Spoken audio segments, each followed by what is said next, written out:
दोडक्याची भाजी तर तुम्ही बऱ्याच वेळा बनवली असेल, पण आज आपण दोडक्याची भाजी या पद्धतीने बनवणार आहोत की तोंडातून पाणी आणि बोटे चाटून खाल अशी चवीला इतकी जबरदस्त लागते। ज्यांना आवडत नाही ना ते सुद्धा दोडक्याची भाजी आवडीने चवीने मागून मागून खातील। रेसिपी तुम्हाला आवडणारीच आहे, तर आधीच लाईक आणि शेअर करून ठेवा। चला तर करायला घेऊया। यासाठी मी इथे दोडका घेतलेला आहे, एक मोठा दोडका आहे, 2 भाग केलेत।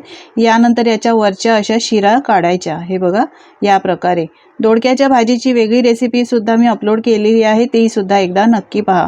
दोडक्याच्या वरच्या शिरा काढलेल्या आहेत, त्यानंतर दोडका धुवून सुद्धा घेतलेला आहे।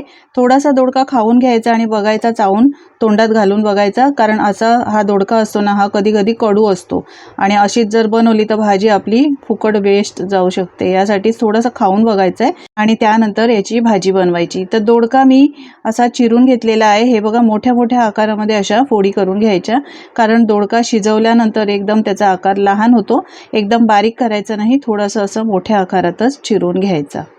तर दोडक्याच्या अशा मी मोठ्या मोठ्या फोडी करून घेतलेल्या आहेत। हे बघा या पद्धतीने। आधीच धुवून घेतलेले आहे भाजी, म्हणून आता धुवायची गरज नाही। काढून घेऊया एका ताटामध्ये। हे बघा एवढा हा दोडका आहे।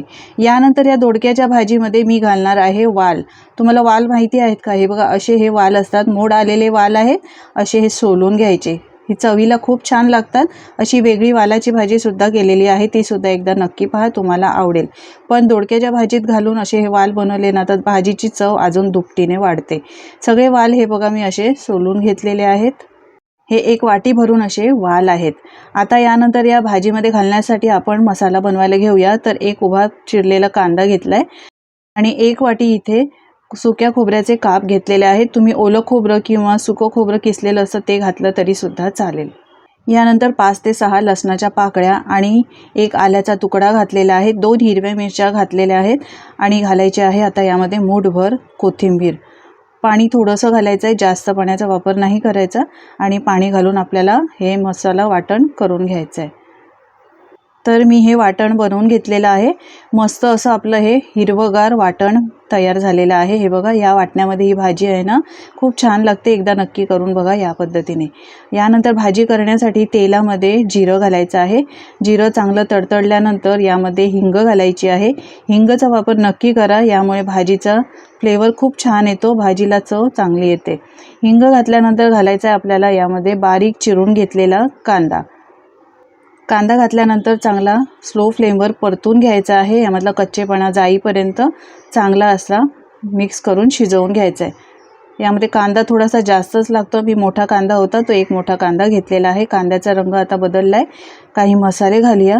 तर इथे मी घातली आहे हळद अर्धा चमचा, मिरची घातली आहे म्हणून एक लहान चमचा लाल तिखट घातलाय, 1 चमचा धणे आणि जिरे पावडर घातलेली आहे। यानंतर अर्धा लहान चमचा इथे मी गरम मसाला घातलाय। मिक्स करून घेऊया सगळं व्यवस्थित। यानंतर आपण जे वाटण केलं होतं ते वाटण यामध्ये घालायचं आहे।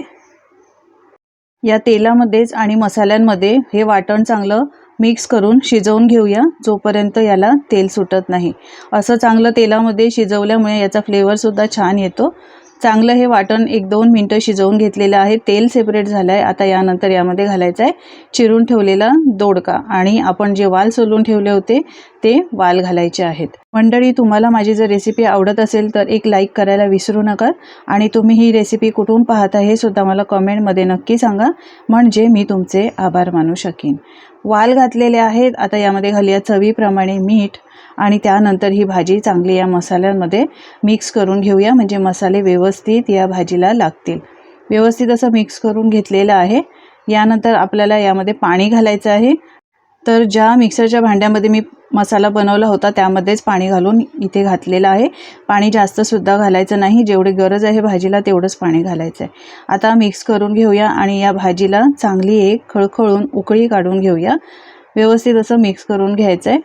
पाणी मी परफेक्ट घातलं आहे, यापेक्षा मी जास्त पाण्याचा वापर करणार नाही।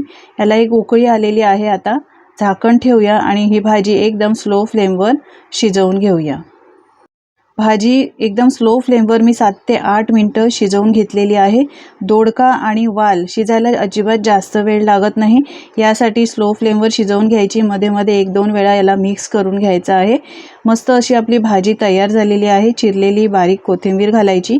ज्यांना आवडत नाही ना त्यांना अशी या पद्धतीने अशी ही दोडक्याची भाजी त्यांना बनवून खाऊ घाला. माझी खात्री आहे 2 चपात्या जास्तच खातील.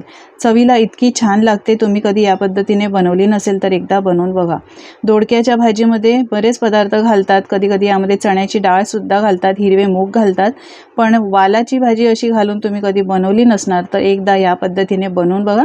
माझी खात्री आहे तुम्हाला ही भाजीची रेसिपी आवडणारीच आहे. मस्त अशी आपली चमचमीत दोडक्याची भाजी तयार झालेली आहे. चपातीसोबत खा, नाही तर गरम भाकरीसोबत, नाही तर भातासोबत. तुम्हाला डाळीची अजिबात गरज वाटणार नाही, कारण आपण ही रस्सेदार भाजी अशी बनवलेली आहे.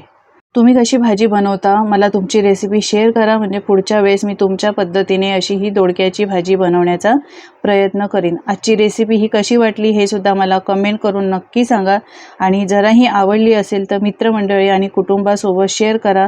चॅनलवर जर नवीन असाल तर चॅनलला सबस्क्राईब करा, म्हणजे असेच नवनवीन रेसिपी तुम्हाला पाहायला मिळतील. पुन्हा भेटूया अशा छानशा वेगवेगळ्या नवनवीन रेसिपीसोबत. धन्यवाद.